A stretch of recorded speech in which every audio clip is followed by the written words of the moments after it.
Bro, seroprevalence Amerika itu sudah di atas 49%.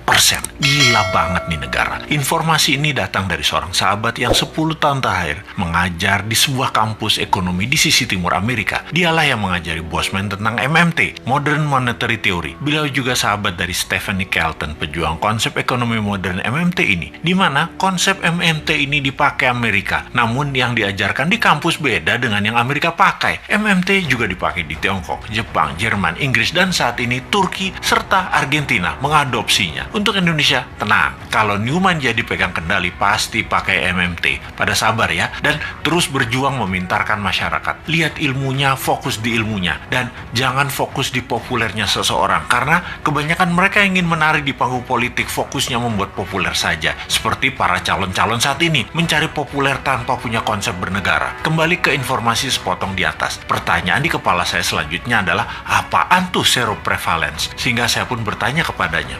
Seroprevalensi adalah jumlah individu dalam suatu populasi yang menunjukkan hasil positif baik untuk penyakit tertentu berdasarkan spesimen serolog atau serum darah. Jadi, menurut sahabat saya ini, di Amerika kekebalan tubuh imunitas terhadap COVID lebih dari 49,1% dari populasi. Dan ini hebat, ditambah yang telah berhasil divaksin adalah 13,7% saat ini. Maka Amerika sudah mendekati herd immunity. Ya terang saja nonton final NBA kemarin pada nggak pakai masker. Kenapa hebat? Karena mayoritas kekebalannya didapat dari alami, yaitu natural herd immunity. Nggak heran dalam diskusi di Clubhouse, Elon Musk mengatakan, unvaccinated sperm 50 years from now are more precious than gold. Yang dalam arti sederhananya adalah sperma manusia yang tidak divaksin lebih tinggi nilainya dibanding harga emas 50 tahun lagi. Oke, wis jangan dipercaya omongan Elon Musk. Itu hanya omongan manusia oportunis. Sing bener pejabat saat ini, maha bener. Kita harus dukung terus demi utuhnya NKRI sampai masanya Newman tiba. Sing sabar ya. Kalau pandemi corona adalah bencana alam natural disaster, maka sesungguhnya kesembuhan alami adalah herd immunity natural juga untuk mengalahkannya. Sungguh, strategi yang terbaik adalah dari alam oleh alam. Kalau COVID adalah man-made disaster, ada dua strateginya. Nego dengan yang mengendalikan dan ikuti maunya mereka, atau tantang mereka, tantang perang puputan, tantang perang sampai mati. Pakai vaksin sendiri, pakai imunoterapi, pokoknya jangan pakai vaksin asing aja. Maniora, kalau nggak berani ya seperti saat ini, ikuti aja protokol globalis. Dilanjut oleh teman saya tadi. Jadi kalau Amerika pakai vaksin mengatasi herd imunitas secara mayoritas itu hoax,